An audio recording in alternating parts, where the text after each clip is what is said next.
For those of you who are just joining, my name is Crystal and I'm the support group coordinator at the South African Depression and Anxiety Group. So this is in fact our first online support group training. So thank you, Corona and lockdown.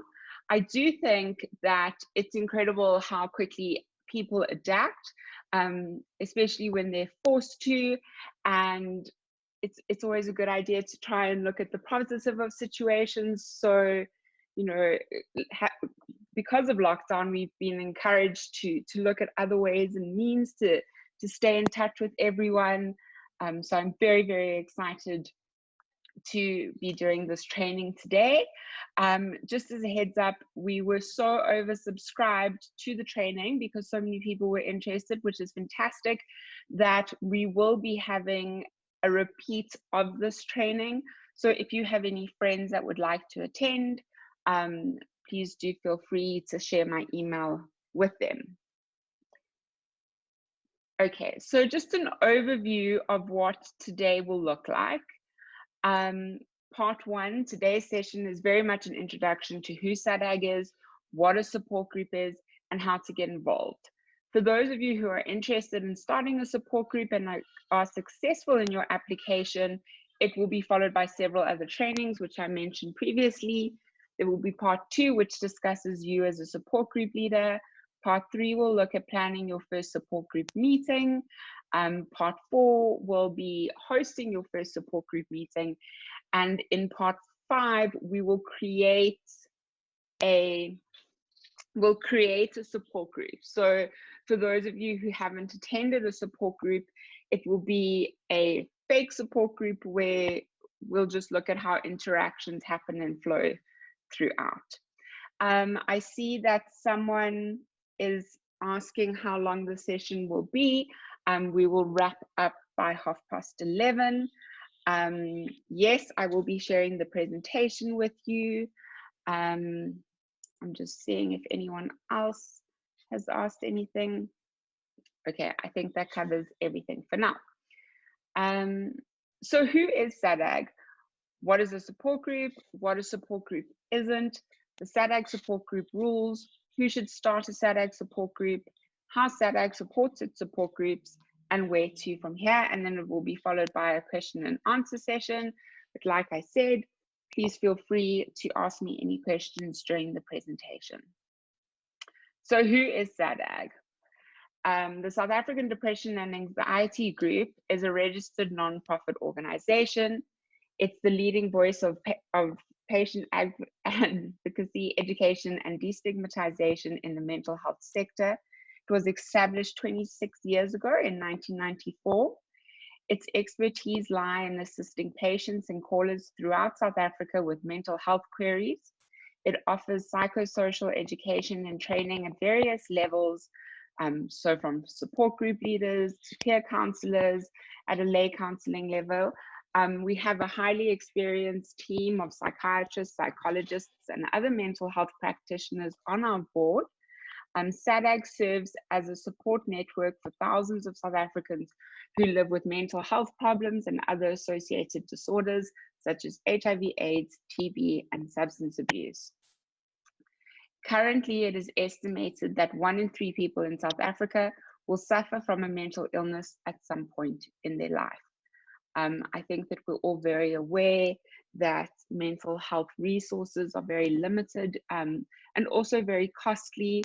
So it's great to see so many of you who are interested in really making a difference in the community and making these resources more available. So I've attached some stats from our call center. You will see that this was done from January to August 2019. So they're a little bit out of date.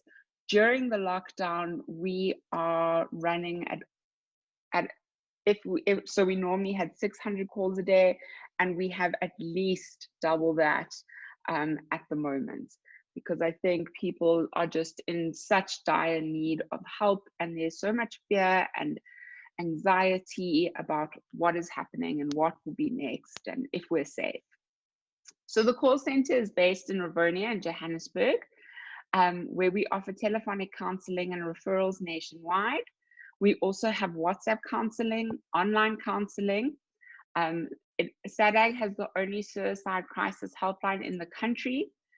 We have 22 toll-free lines that deal with depression, trauma, anxiety, panic, suicide, bipolar disorder, substance abuse, and so on. Our call center is open 24 hours a day, 7 days a week, 365 days a year. As I mentioned to you earlier, we receive over 600 calls per day. At the moment, we're averaging way over 1,200. As part of the call center, we have an extensive referral service to mental health professionals across the country. So when callers do phone and they ask for help and assistance, each province has its own dedicated referral guide, and based on people's social economic status, financially what they can afford, if they don't have medical aid, we will then guide them on what resources are available to them. SADAG also has several 24-hour helplines for the following universities: University of the Western Cape, University of Cape Town, University of Pretoria, Tshwane University of Technology, and the Discovery Medical Students and Young Doctors Helpline.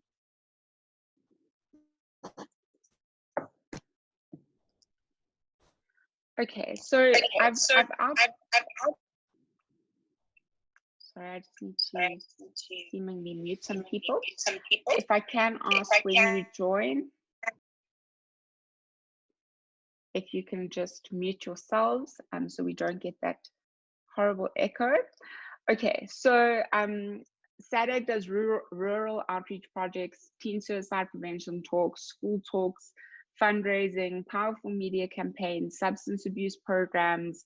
We have over 140 support groups nationwide. We offer university wellness events, mental health workshops, talks and trainings. We also have a counseling container in Diepsloot. We offer corporate talks and wellness days.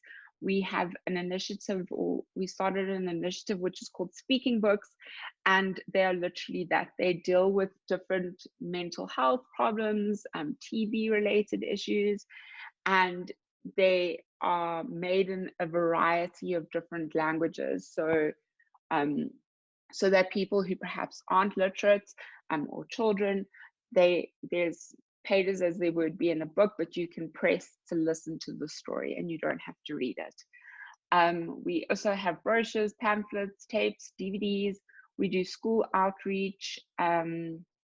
We have a monthly newsletter that's sent out to over 30,000 people, and a website with over 600,000 hits per month, containing local and international content, videos, questions, brochures. Can I explain? I'm just going to the questions. Do we work in partnership with Lifeline?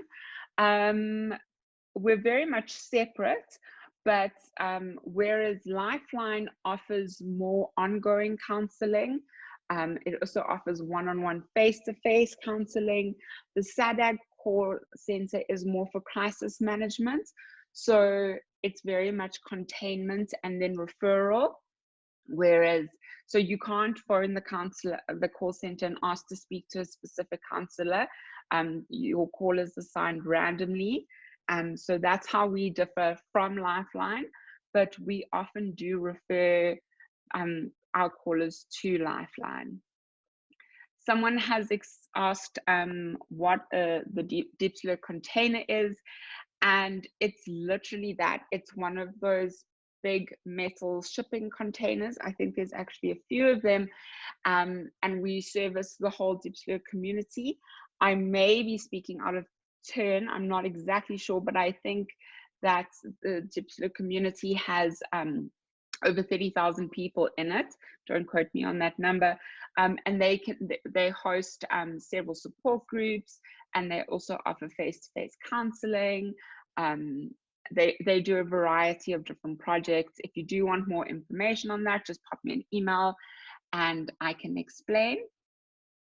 As Alexia says, Lifeline is a separate organization.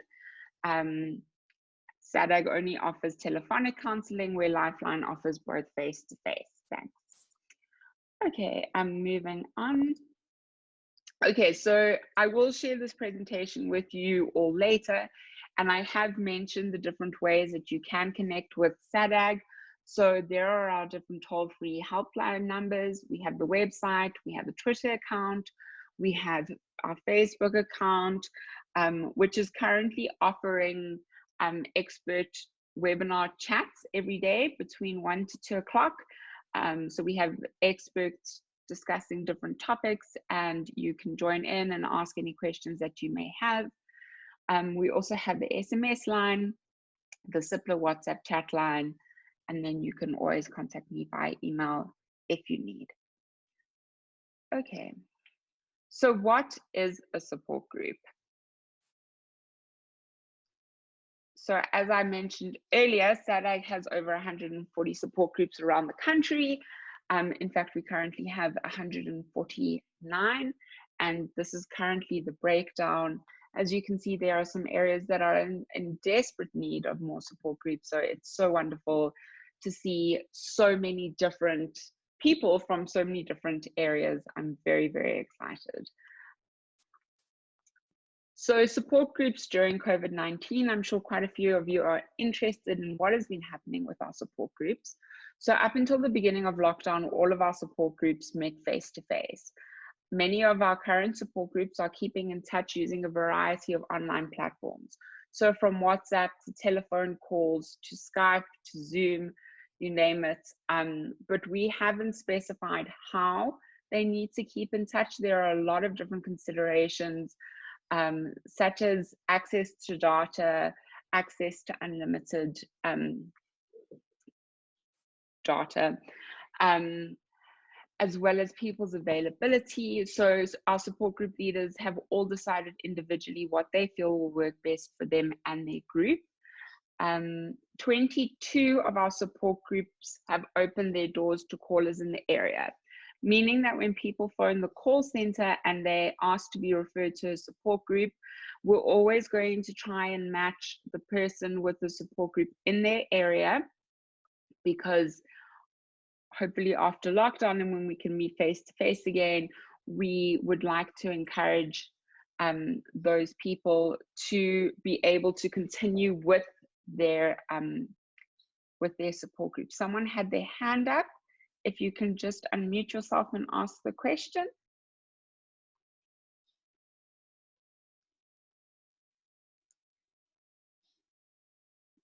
Okay. If you put your hand up again, I will stop. So while many of our groups are remaining open and engaging online, a lot of them have decided to not open their groups to the public at this time. So it's so important that a support group is a safe environment. A lot of people feel uncomfortable with going online and having support group meetings.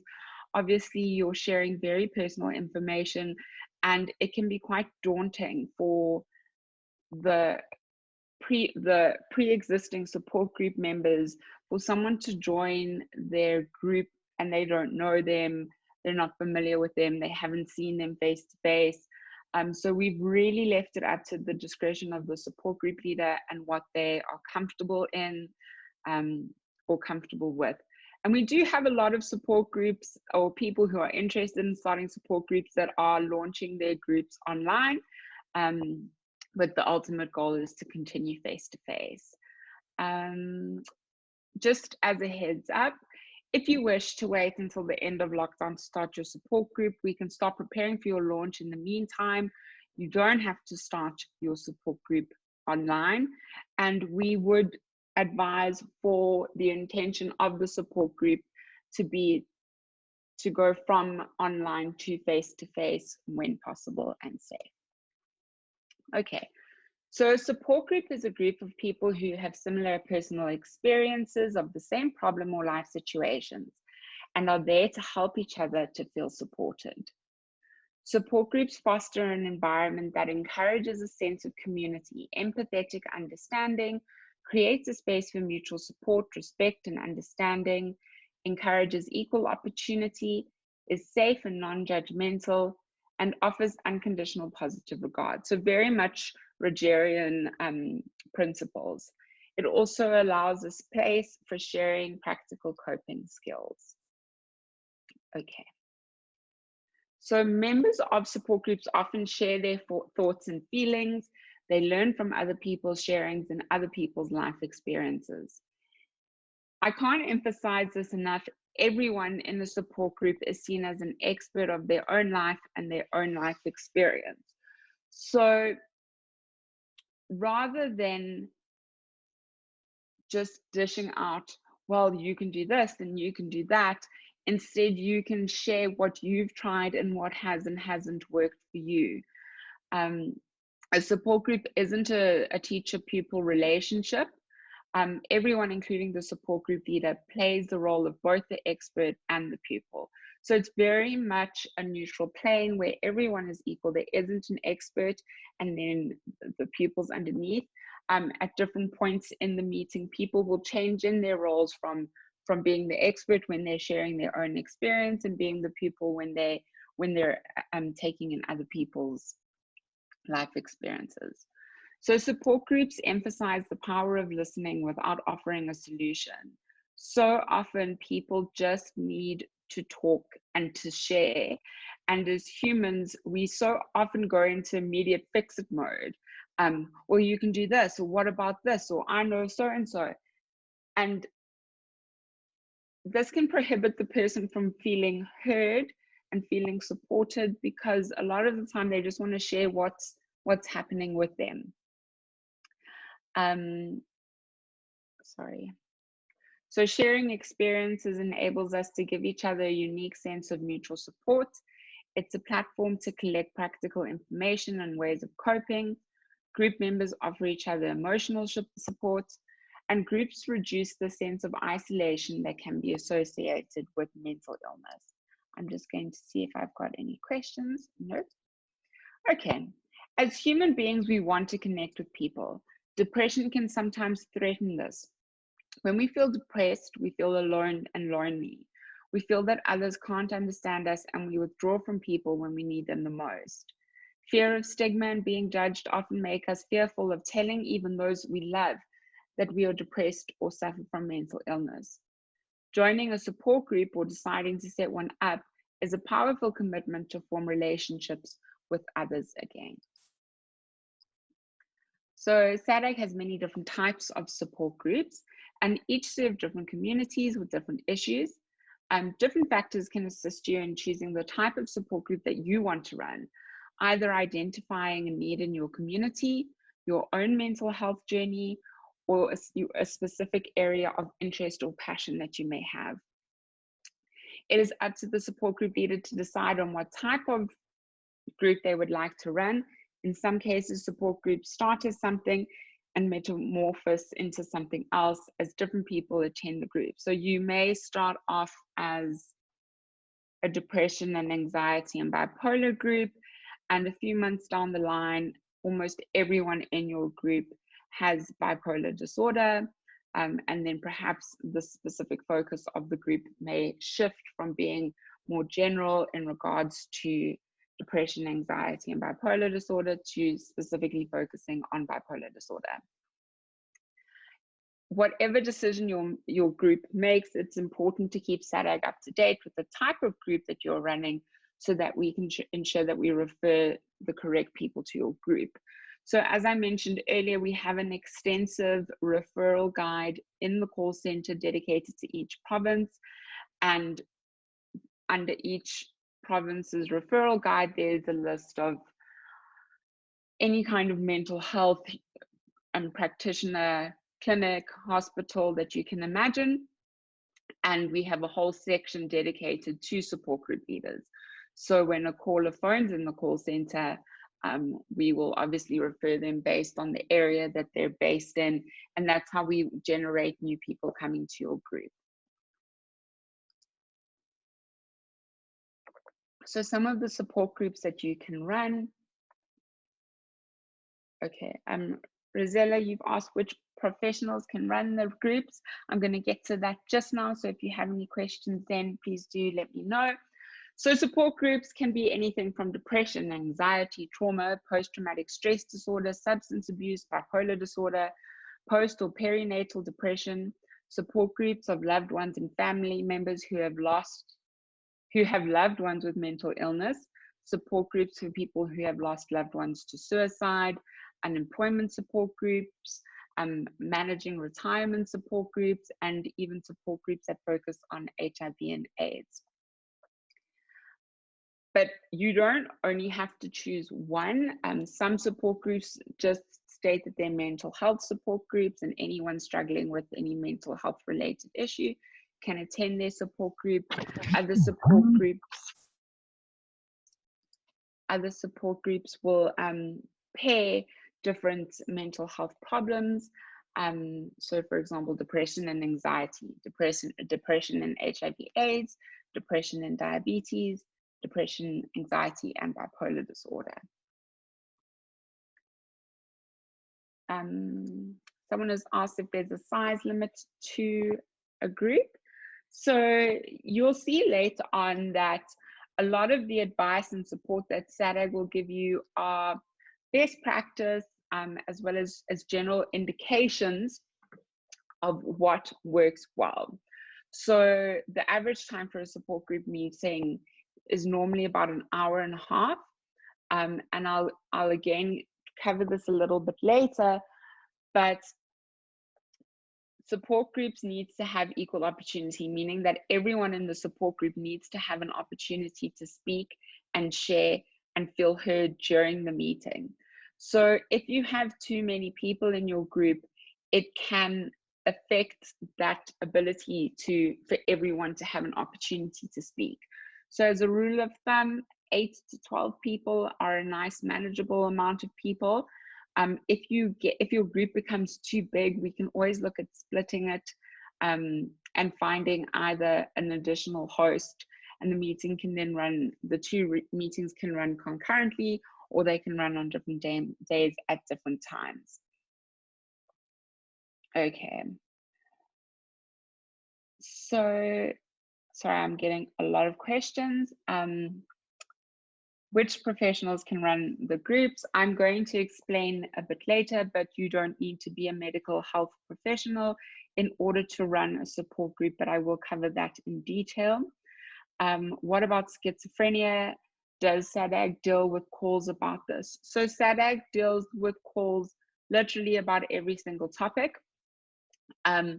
Because our support groups are not run by, or are not necessarily run by, mental health professionals, often people suffering or who have schizophrenia need medical intervention and one-on-one attention, and so we recommend that they rather than attend group therapy rather than a support group. With regards to mental health support groups, do your members have to be medically diagnosed with said mental illness? So this is a controversial subject, and again, I'm going to cover it just now.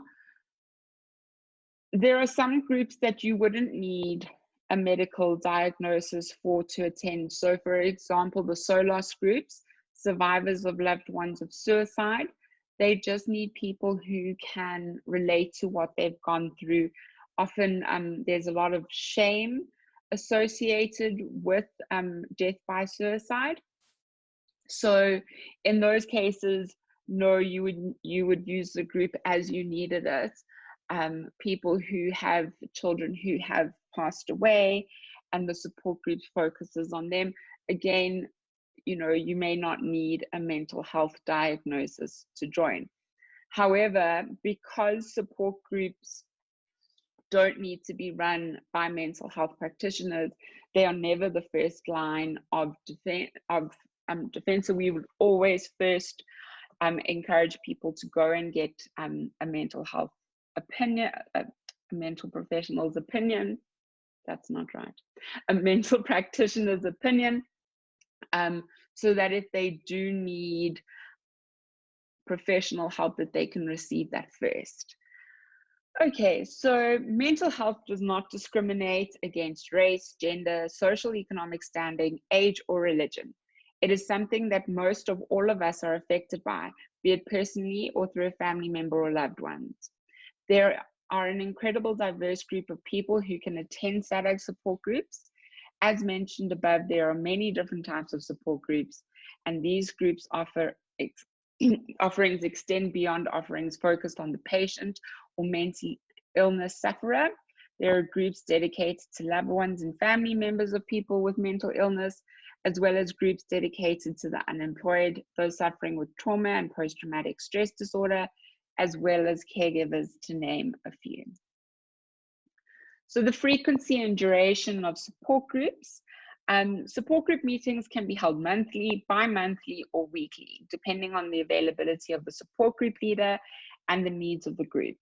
So we normally would recommend, but again, it's a recommendation and it's up to you to make the final decision, but to start with either a monthly or bi-monthly group, just to see how you're managing, how your time, if you have enough time to offer it more frequently, if the group needs it more frequently, perhaps the group find it easier to schedule one meeting a month and they struggle to make it 4 times a month. So we normally would recommend that you started with either 2 or 1 support groups a month.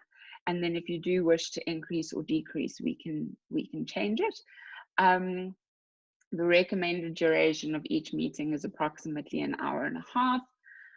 Starting a SADAG support group is a long-term commitment. Some of our SADAG support groups are over 25 years old. I know that many people are sitting at home at the moment. They perhaps have a little bit more time on their hands. They feel like they really want to make a difference to the community. We can't start a support group for 6 weeks. It really does need a minimum of a year commitment. But I'll discuss that with you a little bit later. So someone said very concerned about any professional running the groups. I'm going to explain a little bit more to you just now, Rosella. I'm not sure if you want to unmute yourself and elaborate on that question. Hi, thank you for responding so quickly. I'm just concerned because we are talking about very defined pathology. You're talking about depression, you're talking about bipolar, and I'm really concerned that if you're not a professional trained in that field, it can really be, can be really problematic. So if you can just comment on that, thank you. So a support group, as I mentioned, would never be the first line of defense. We would always encourage people to first go and see a mental health practitioner to get a diagnosis, to get the one-on-one treatment that they need. The reason that support groups do not need to be run by professionals is because they are not group therapy. It is not a place for the support group leader to present themselves as the expert. Everyone is equal. It's very much a maintenance program where people get together and share and benefit in the environment that is safe, where they are surrounded by people who understand what they're going through. Support group leaders don't offer any medical advice. They won't diagnose anyone. It really just is a sharing platform. I am going to expand on that further. I'm not sure if that explains or answers your question, Rosella. Thank you. Yeah, partially. So maybe we can have a separate conversation about that. Thank you. Okay. Then Mariska asks, are your groups closed? Meaning, are they limited to a specific group of people and don't allow people moving in and out of groups at different times? I'm not entirely sure what you are asking. Normally, the support group will become very much like a family or a close group of friends. So you are more than welcome to move in and out of different groups, but most of our support group members are dedicated to their support group. But obviously, if you were to move or change location, most definitely we could suggest another group. Some of our support groups are closed groups for various reasons. Those groups will not be listed in the referral guide in the call center. So we only would refer callers to open groups. I hope that answers your question, Mariska. So Poppy asks, would that mean that you wouldn't advise mental health practitioners to run your groups? We have lots of mental health practitioners that do run support groups, but they don't run them in their professional capacity. And I will touch on that just now. Camelo says, I like what you're saying about the necessity of support group leaders being normal people versus mental health professionals. Sometimes it feels good to hear from the average person who has gone through similar hardships. Absolutely, sharing can be very, very therapeutic and beneficial. Support group leaders are normal. Mental health professionals can also be normal people. So obviously they have their own stories and their own life journeys and paths. And as I said, they would run the support group as a support group leader, not in their professional capacity. Although a basic understanding of mental illness and the different types of mental illness can be very beneficial. Okay. Where do groups meet? I'm going to touch on this just now, so I'm going to go back to the presentation for the time being. Okay, so what a support group is not. I'm hoping that this will put Rosella's mind at ease, and I'm sure there are a lot of different questions on this topic. So let's get into that. First and foremost, a support group is not group therapy. While a support group can be therapeutic, it is not classified as therapy and does not need to be run by a mental health professional. Group therapy is run by a mental health practitioner who is trained and accredited to conduct psychotherapy, for example, a psychologist, a social worker, an occupational therapist, etc. The majority of SADAG support group leaders are patients or ex-patients themselves who have experienced difficulties with their own mental health or the mental health of a loved one. We do have support groups that are run by mental health practitioners. These mental health practitioners do not run their groups in their professional capacity. It is not necessary for a support group leader to be a mental health practitioner because support groups are not therapy. A support group should never be the first line of patient intervention. If someone is struggling with their mental illness, it is strongly advised that they first go and see a mental health practitioner for one-on-one dedicated treatment and diagnosis. In many ways, a support group can be compared to a halfway house. People who have received the medical help and intervention that they require and are managing, which is really emphasized here, and are managing with their mental illness, they just need a space where they're understood, accepted, and supported. So in the same way, at the end of this presentation, I will share an application form with you for those who are interested in running a support group.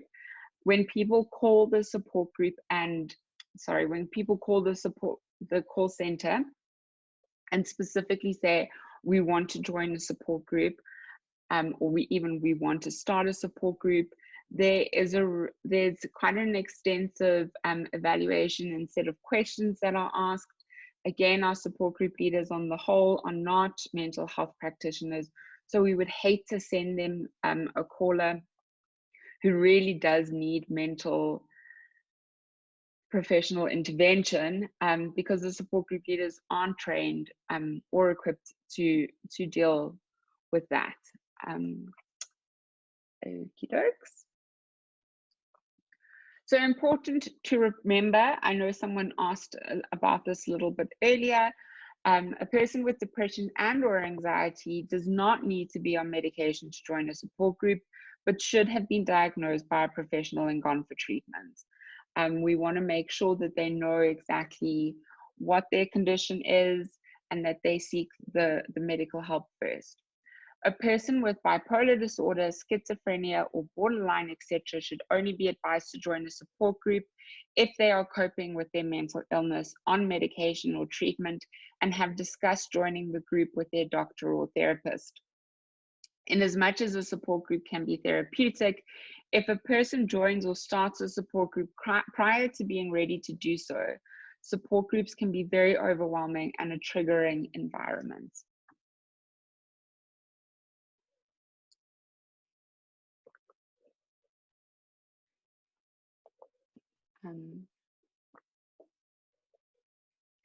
So someone asks, can you run both support group and group therapy? You would have to be a trained mental health practitioner in order to run group therapy. You could run both of them. I'm going to get into a few of the boundaries though that you may need to take into consideration. Okay, so let's continue. Okay, so SADAG support group rules. We hate the word rules because running a support group is on a voluntary basis, and the majority of what we suggest, as I said earlier, are guidelines, best practice ideas, and things based on our experience. There are very few rules that we strongly adhere to. So each support group is unique, and while some groups are structured, others are unstructured, and this is usually decided on by the group dynamic and the different individuals who make up the group.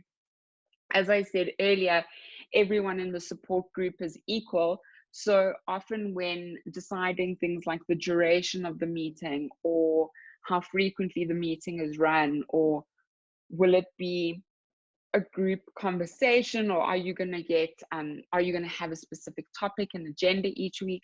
That's often decided by the group as a whole and what works for the group. While SADAG suggests different ways and ideas that we have found effective in running a group, the final decision on which group values the group chooses to adopt is made by the group as a whole. We do have 3 rules, however, that each SADAG support group has to comply with. That being said, if you wish to start a support group that doesn't adhere to the below rules, SADAG will continue to help you and support you as best that we can. However, the group will not fall under the SADAG support group umbrella. So we wouldn't be able to advertise it, and it would potentially have to go into a different section of the referral guide. But I'm sure you'll understand a little bit more as I go through the 3 rules. So rule number 1 is all SADAG support groups are non-denominational. As I said earlier, mental health does not discriminate, and so we want to make sure that everyone feels welcome and able to attend a support group. So none of our support groups will subscribe to any one religion. SADAG support groups are secular, and we advise against any religious discussion or practice, such as prayer, which may exclude a group member during the group meetings. This rule helps to ensure that everyone feels welcome to join a SADAG support group without the fear of religious judgment or isolation. Obviously, there is a need for religious support groups or cell groups, and if you want to start a religious support group, that's totally fine and necessary, but it just wouldn't be a SADAG support group, but we would still help you in as much as we could. Rule number 2, SADAG support groups are not open to minors. Due to the vulnerability and suggestibility of the youth, as well as ethical obligations, we advise that only people 18 and older can attend and run support groups. Responsible practice and an emphasis on doing good, not harm, means that we recommend that the youth seek other mental health resources where there are a dedicated team that can ensure the safety and well-being of the individuals and the group.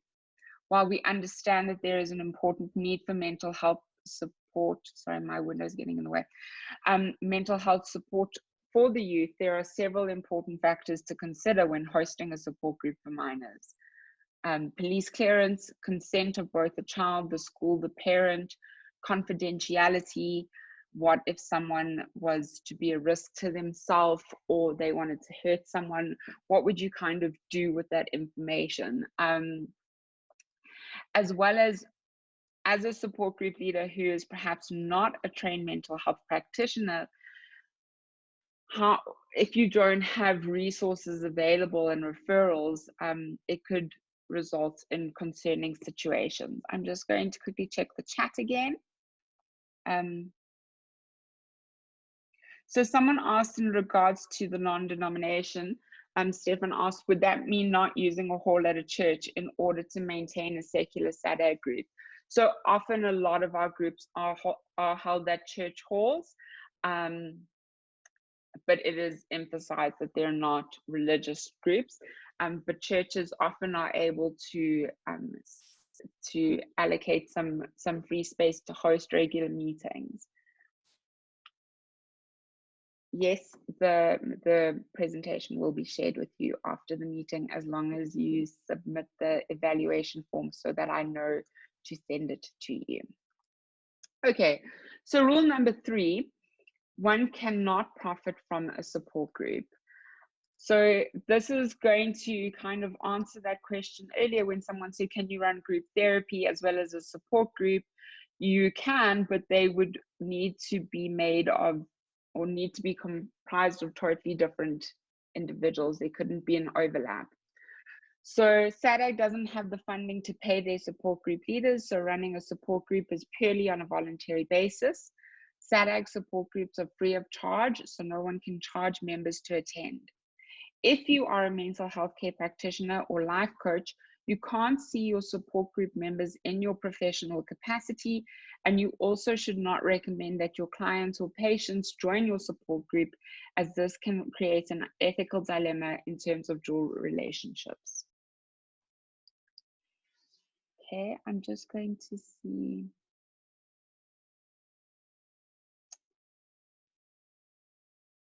Are there any guidelines for using platforms like Zoom to host groups during the lockdown?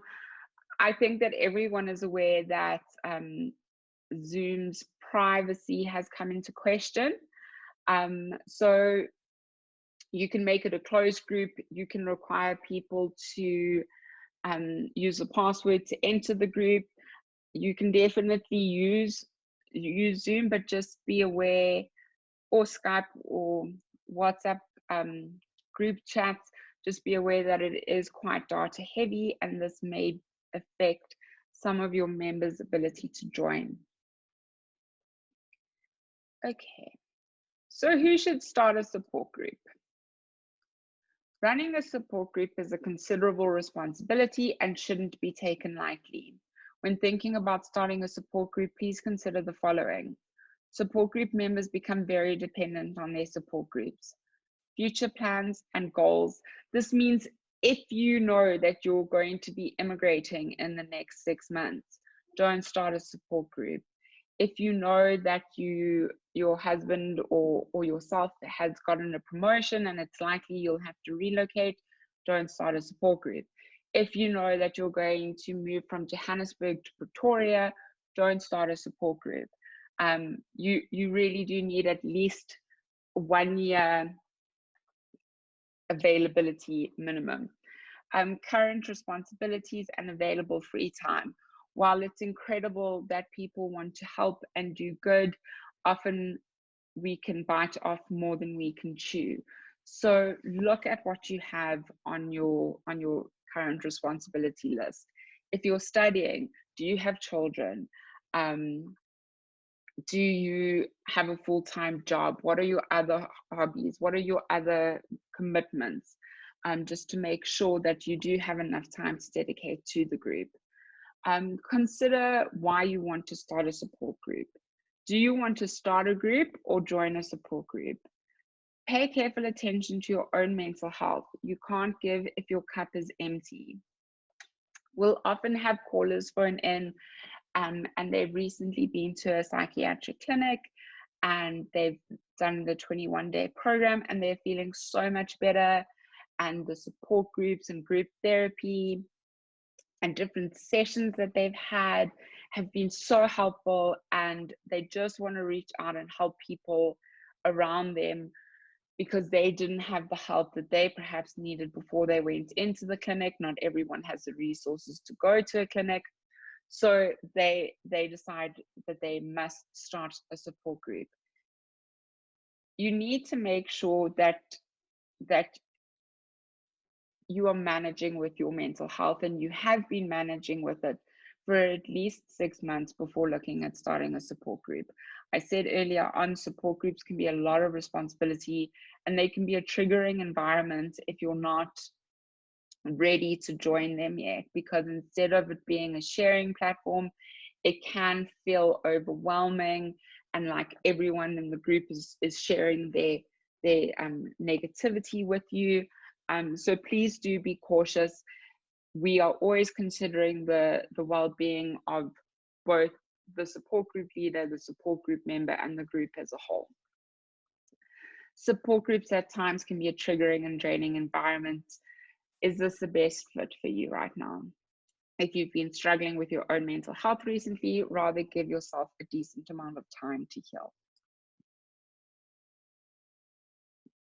Someone says, if it's purely voluntary, can one try get financial assistance to allow to run the group though? So I'll cover the different ways that SADAG can help you. Normally, the venues are free of the people don't. Organizations donate the venue to you free of charge.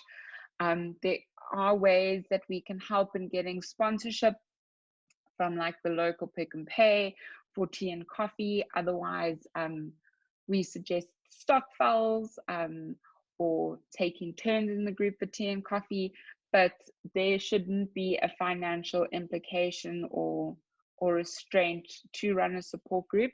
As mentioned, you cannot in any way profit from running a support group.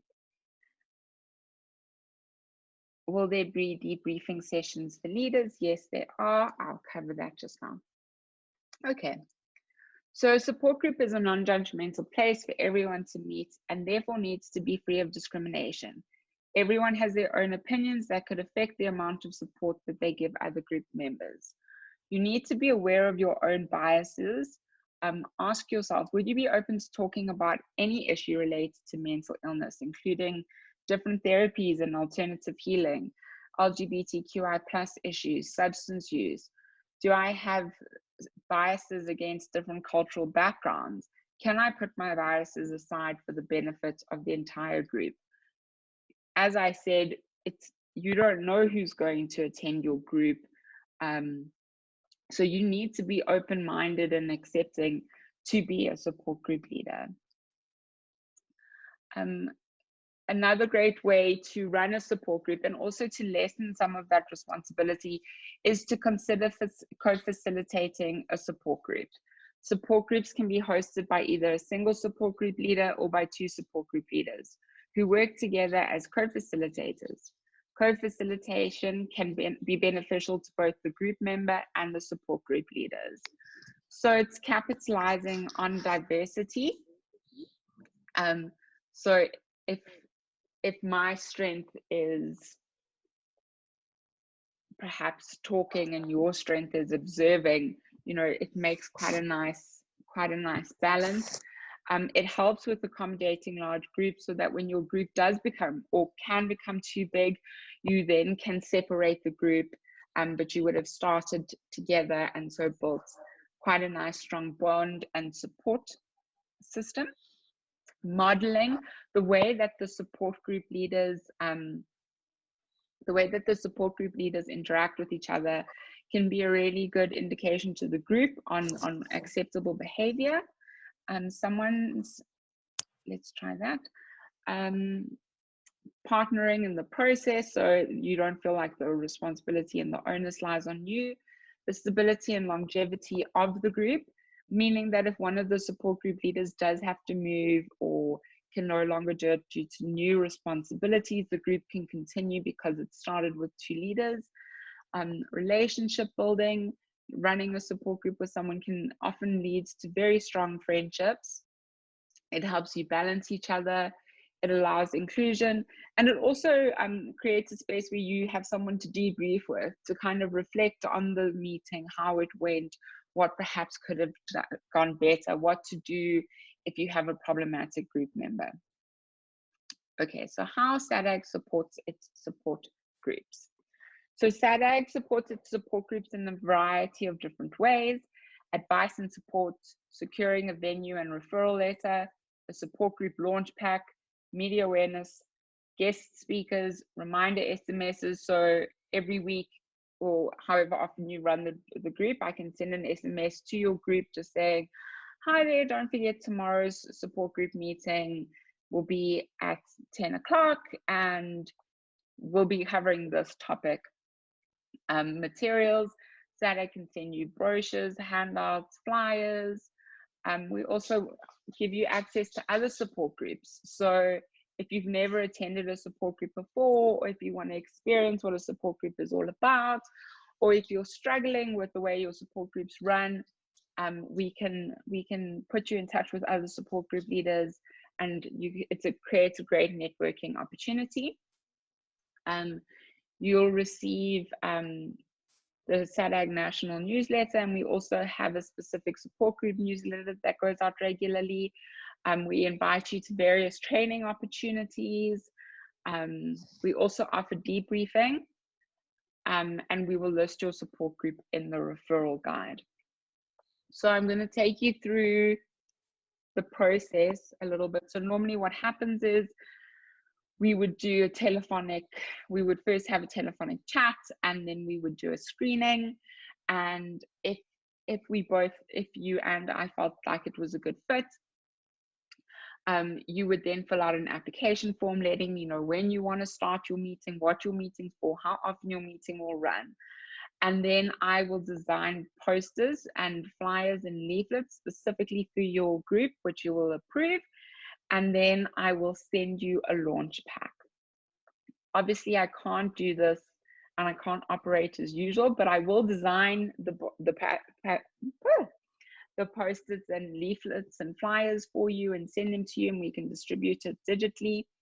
I can help in the advertising of your group, so both including it in the referral guide as well as reaching out to the press and seeing if they are able to advertise a group for us. We can advertise in our newsletter, on our social media platforms, on our website. And so if you find that your group is struggling with members, or you've had a drop in membership, we can advertise and get the word out there for your group specifically. In this information pack, I will also send you a lot of different self-help tips and information on the different types of mental illnesses. And then at any point, I'll hold your hand through the whole journey. So if at any point you have a problem, or you have a support group member that's disruptive or not fit for a support group, you can phone me and I will help you, and we'll work through it together. If something that you need help with is out of my scope or knowledge base, I do have access to the whole SADAG board, who, as I mentioned earlier, are made up of psychologists, psychiatrists, social workers, so we can reach out to them if we need additional help. We can also, if you find that your group really needs someone to discuss boundaries and the establishment of boundaries to form helpful relationships, we can help by organizing a professional speaker for you to come to that specific meeting and chat to your group about it. I'm gonna go to the next picture just to see if I've covered everything. again, if you have any, if you feel like you need debriefing, or if something happens in your support group, we do have access to a network of mental health professionals that will assist us with counseling or debriefing, so that we make sure that you get the support that you need. I'm just seeing if I've missed anything here. In regards to finding a venue, the relationship is with you and the venue ultimately, but we can assist by writing you a letter explaining what the support group is for, that it's free to the community, and the benefits of having a support group. We don't normally struggle in finding venues. We spoke about the guest speaker. SADAG has so many different talks and wellness days, and you'll be invited to all of those. Yeah, we also host regular support group connect sessions, which is almost like a support group for support group leaders, just to touch base, discuss what's going on in their groups, what's working, what's not working, and so on. Someone has asked,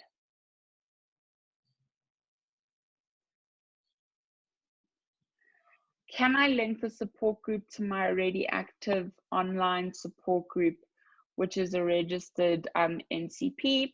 Absolutely. You may want to consider just running the support group in your own capacity. Then it doesn't necessarily need to be a SADAG support group.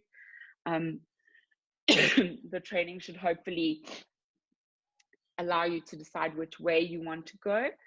Leanne has said, ordinarily support group leaders are encouraged to have a venue organized before starting one. Considering lockdown, can we start online and at a later stage organize the venue? Absolutely, Leanne. It's very difficult. A lot of people aren't even at the venues for you to reach out. So we could definitely launch online. It is different to normal practice. But I have been doing it with a few new support group leaders. So we launch online. We recommend that only people in your area attend your support group. And then as soon as we can, and as soon as it's safe to do so, we can then look at finding a venue and moving face to face. If you can also start the support group online and then continue to look for a venue or look at different places where you can reach out to. Okay. So where to from here? Oops.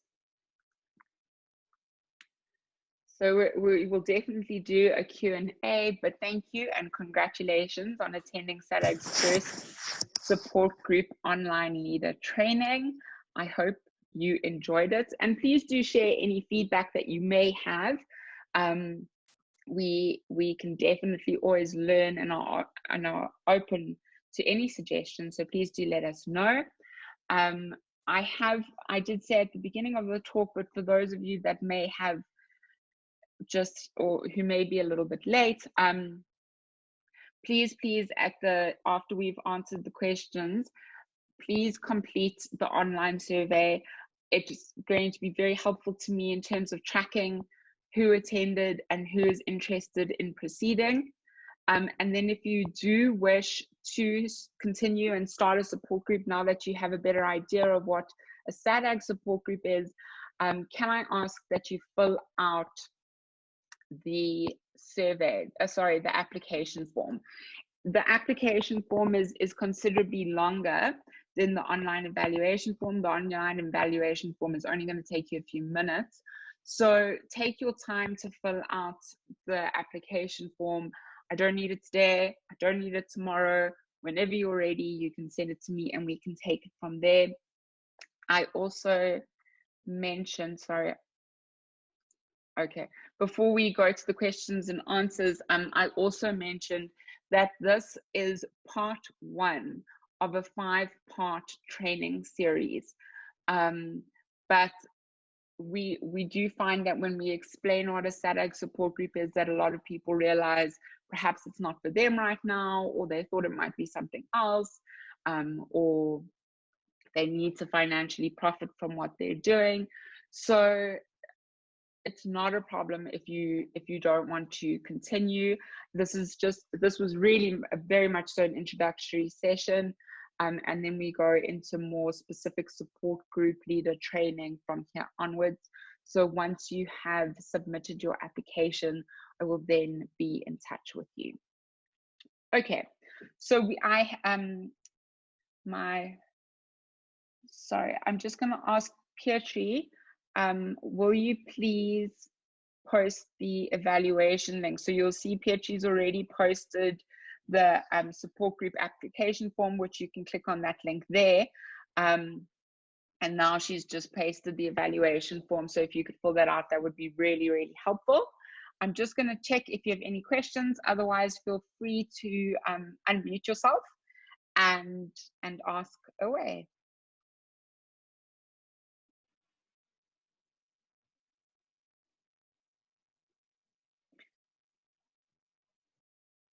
Hi, Crystal. Tasha speaking here. Thank you very much for that introduction. That was incredibly useful. I just have a small question. I am currently in an area of Cape Town during lockdown that I probably won't be in after lockdown. So we might relocate to a different area. Would you advise that I start the support group after moving, or could I possibly start it online? Yeah.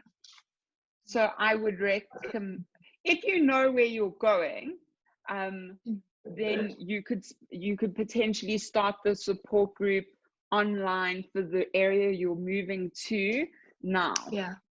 Okay. Alternatively, you can wait until you've settled, but you can continue with the training sessions and start thinking about the other questions. There are other things to consider, like we don't suggest using your normal cell phone number for the support group. So, you know, like looking at getting an additional SIM card, that sort of thing. Absolutely. Thanks so much. I'm just trying to make sure. Sorry, I just want to see which questions I haven't covered. So I have, where do support groups meet? There's a variety of different venues. We do not recommend that you meet at your house at all. So church, libraries, clinics. We have a lot of support groups that are held at various Akiso clinics. Now I've lost my list, but I'll just go again. So churches, community halls, libraries, clinics, hospitals, schools. There are a variety, and we will also discuss it in the training going forward. Can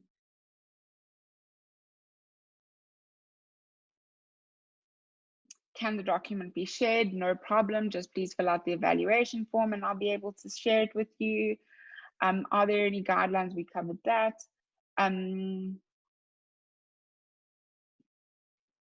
Should the group be run in one language only? Someone says probably English.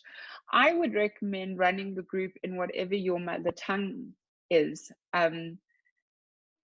People are always going to feel more comfortable and more relaxed and more free to converse in their mother tongue. So there's definitely I would highly recommend running the group in whichever language you prefer, but perhaps stipulating that so that people are aware, you know, if I can't speak Afrikaans, I shouldn't attend your group.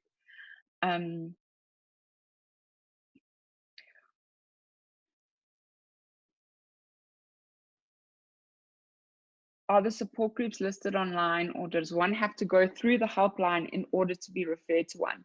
So at the beginning, we will advertise on our various social media platforms. We will also give you a list of screening questions. So no, you cannot access all of the support group leader information. We don't make that information public. You would have to phone the call center, go through a screening process, and then you would be referred to a support group in your area. This is for safety reasons, also the safety of the support group environment. also to make sure that we can keep track of how many people are attending the group. So at the beginning, when we're not necessarily aware of who will attend the group because they'll see your advertising online, we will then state that they must RSVP, and we will help you with a screening questionnaire to see if you feel like the person is ready and able to join a support group.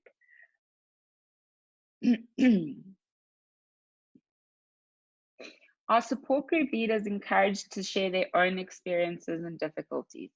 Absolutely.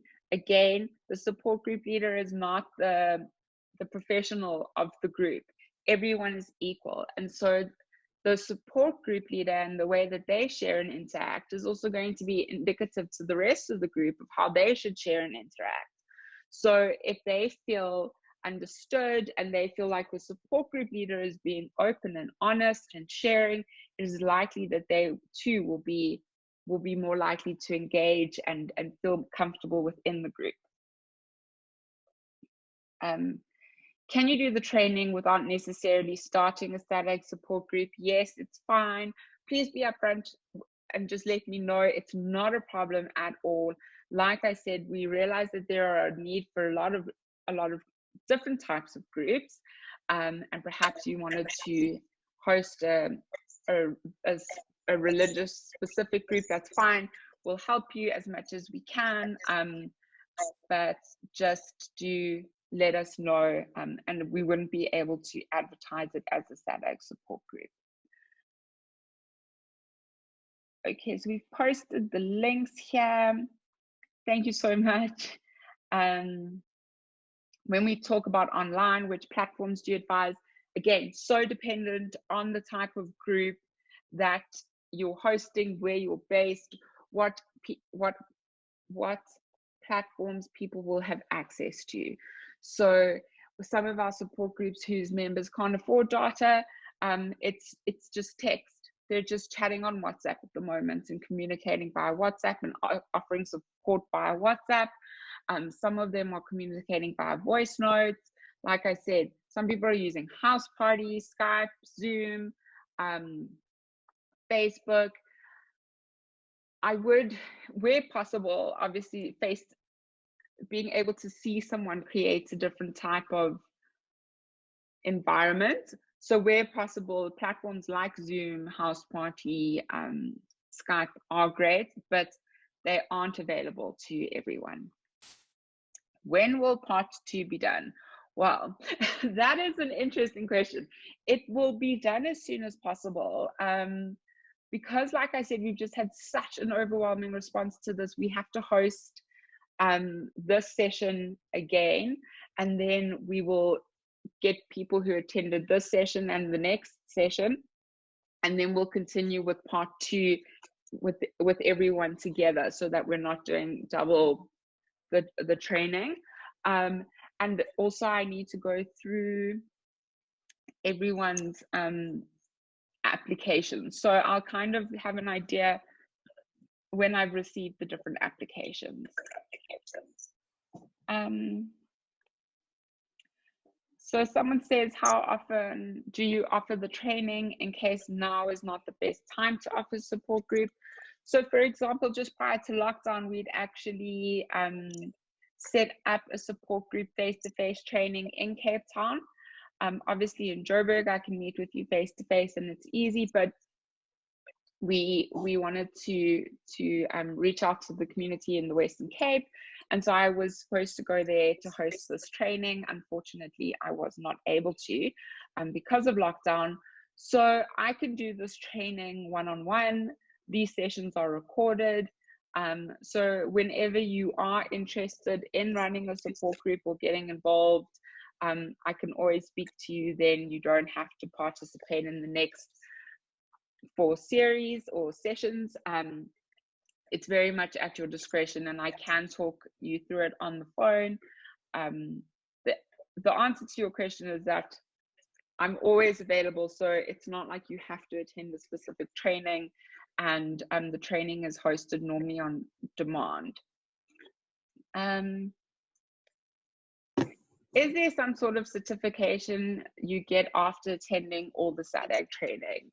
So as I am sure you can imagine, a lot of people that volunteer with SADAG are students who are interested in pursuing some sort of mental health profession, and so you do need to dedicate a certain amount of time to running a support group prior to us being able to give you any sort of certification. So for example, in the call center, if you wanted to be a volunteer counselor in the call center, you would need to have completed your entire training, and then you can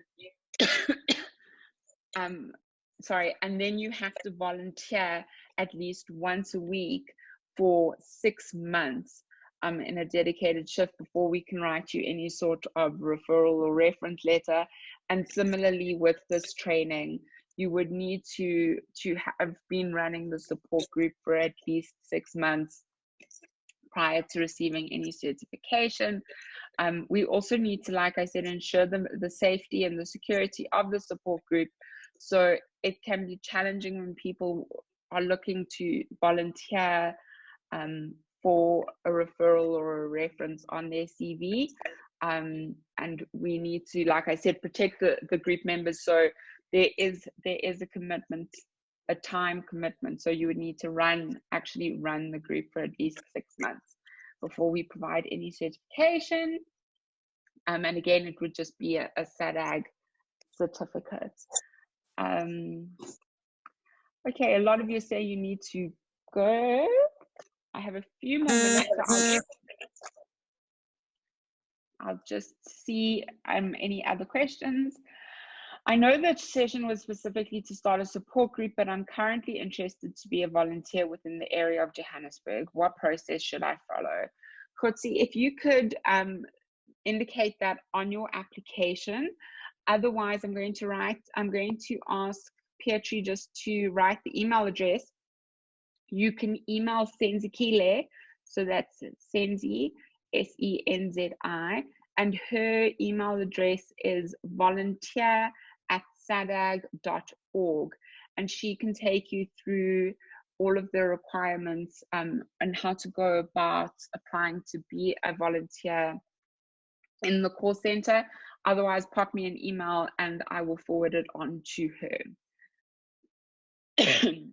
I've been to codependent groups. Does it follow a similar format? Codependent follows similar format as AA. It depends on the group and the type of support group. You know, a lot of meetings like NA and NA are based on a step program, whereas support group members normally come and go as they need to. Some are structured, some are unstructured. It's a little bit more flexible and dependent on the group dynamic. I hope that answers your question.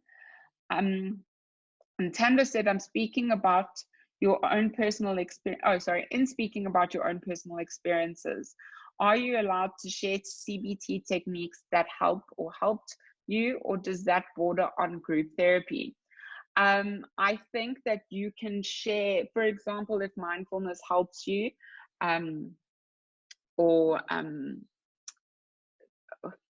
what is that? When you acknowledge your 5 senses to almost become more present, those can be very useful and helpful tips, as long as you make sure that they understand, or that your group members understand that you're sharing these tips from your personal experience. You're not offering CBT therapy or training if you're not qualified to do so. You're just sharing some self-help tips, because a lot of self-help tips to manage mental illness can overlap with either DBT or CBT therapy. So definitely feel free to share those tips. Just, you know, be conscious of how you present, of the way in which you present them. I'm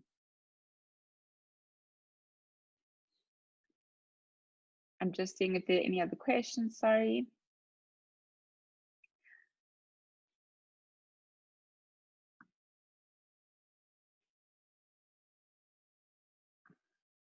So Pietru's just saying to open the links I've attached above.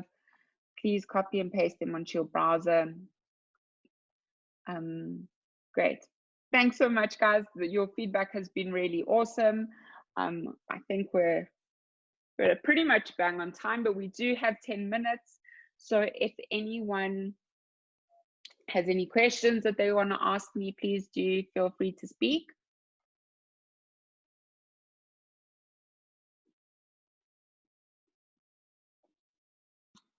Hi.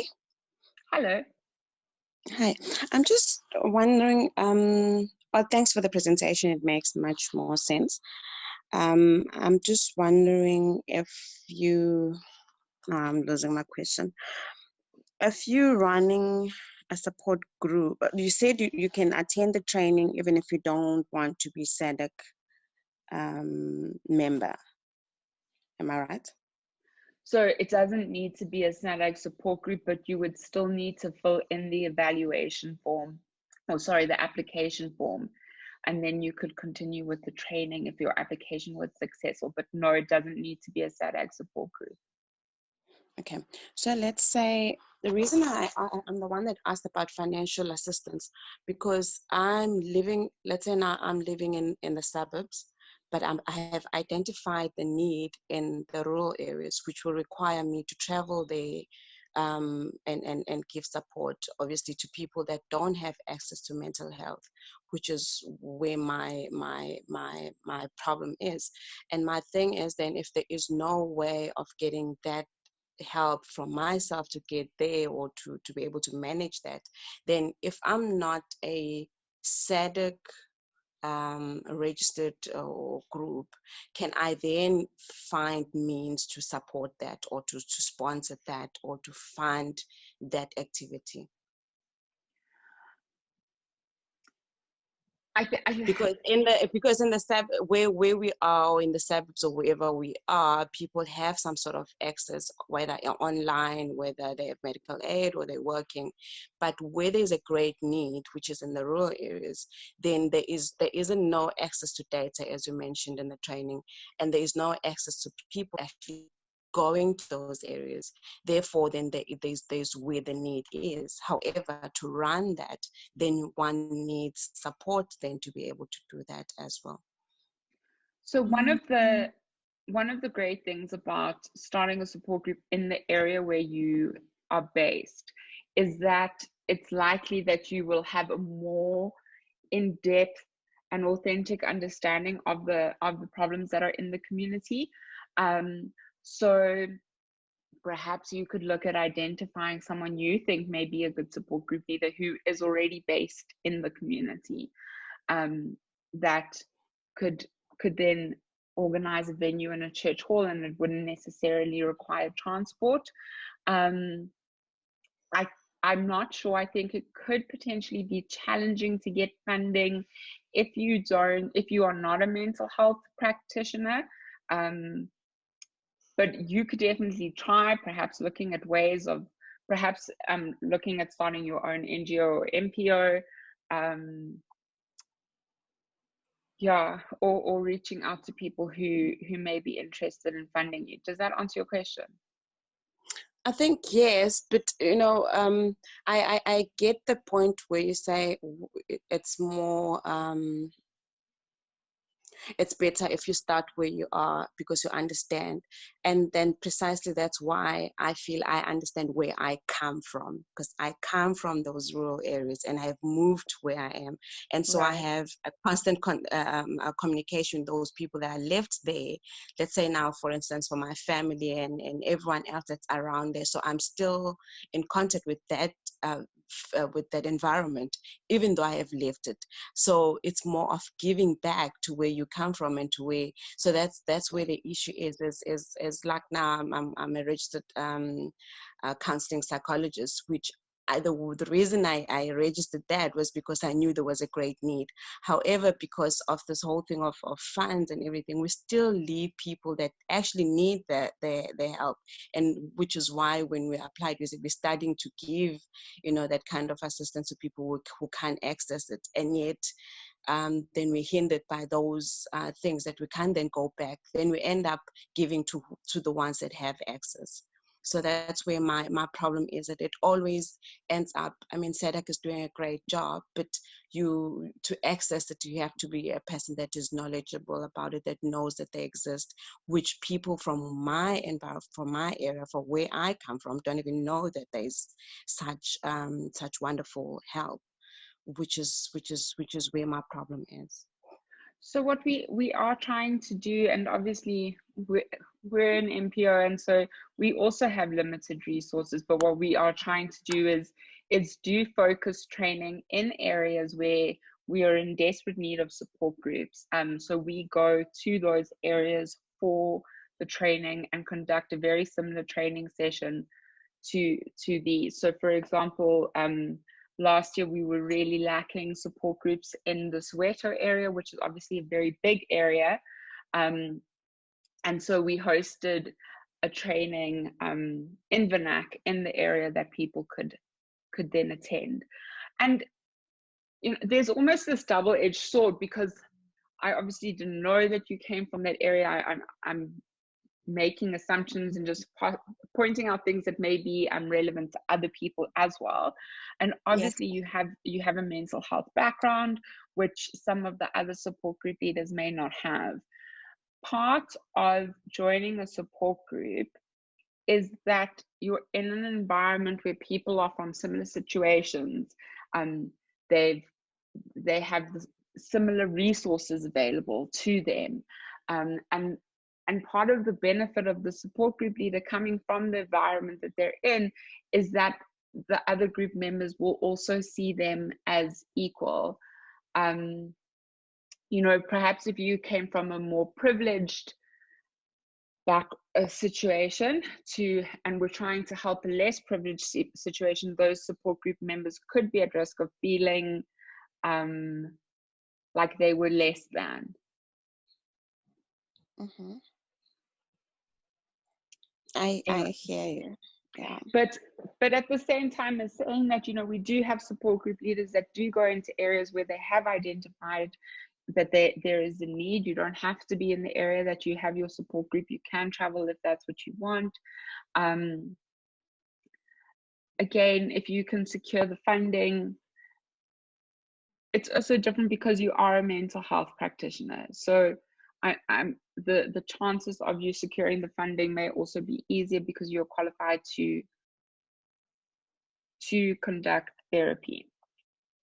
Can we recommend, can we send SADAG like places, especially in UKZN, to say so or if we can suggest, or if there's people who needs training but obviously can't do it online like this. Let's say my mother, for instance, wants to run a support group in her area and it's in KZN and she can't have this online or whatever and she needs it in Vernac. Can we then send you guys to say we need training of support group leaders there, or what can happen? Absolutely, especially in the KZN area. I'm not sure if you know this, but SADAG has a satellite branch in the KZN area, and they regularly hold support group leader training face-to-face sessions. So they can either come to you, or we can perhaps organize a way for your mom to go to them. Depending on the need and the interest, there's definitely ways that we can work it out. You have my email address, so please pop me any ideas or thoughts. I can always put you in touch with the KZN branch. Great. And if you want to chat further, I'm not sure I answered your question. I think I got a bit perhaps caught up in the different dynamics. If you do want to chat further, just pop me an email. I'm happy to give you a call.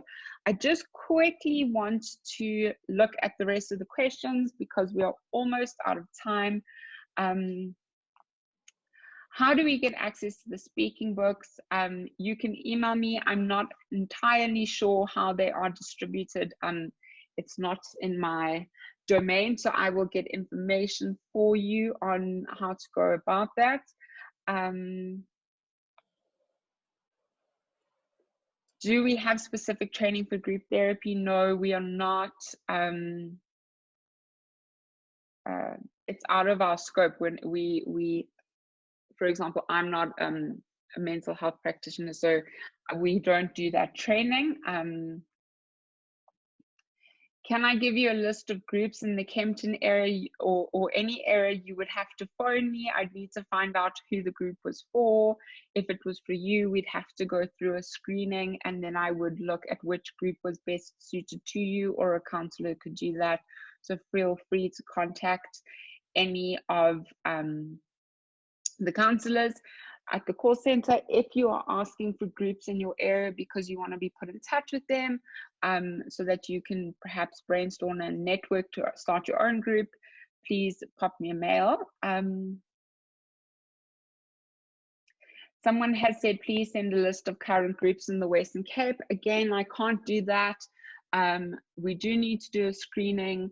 If you want to attend a specific group yourself, either phone me or the call center, and they will be able to advise you from there. Or if it's for someone else, ask them to phone the SADAG support, the SADAG call center. It is toll-free. It runs 24 hours a day, 7 days a week, 365 days a year, and they will be able to help you. I'll mean my email. Oh, sorry. That was sent privately. My email address, for those of you who do not have it, is there.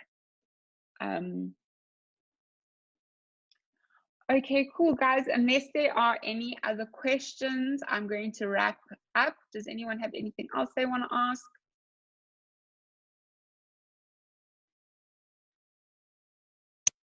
Okay, great. Thank you so much for coming. I hope you found today's session helpful. It was so amazing to see so many interested people.